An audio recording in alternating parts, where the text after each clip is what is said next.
Kain tayo guys. Ito na yung meat, yung lamb, saka tapos yung parata. Yung tinapay.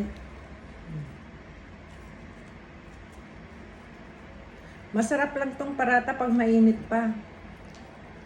Pag malamig na, ang kunat, parang ano, ang sarap ng laham.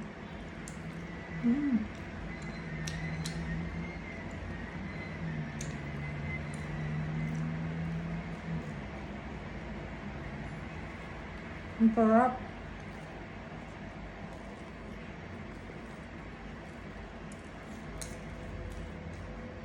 Masarap pag mainit sila.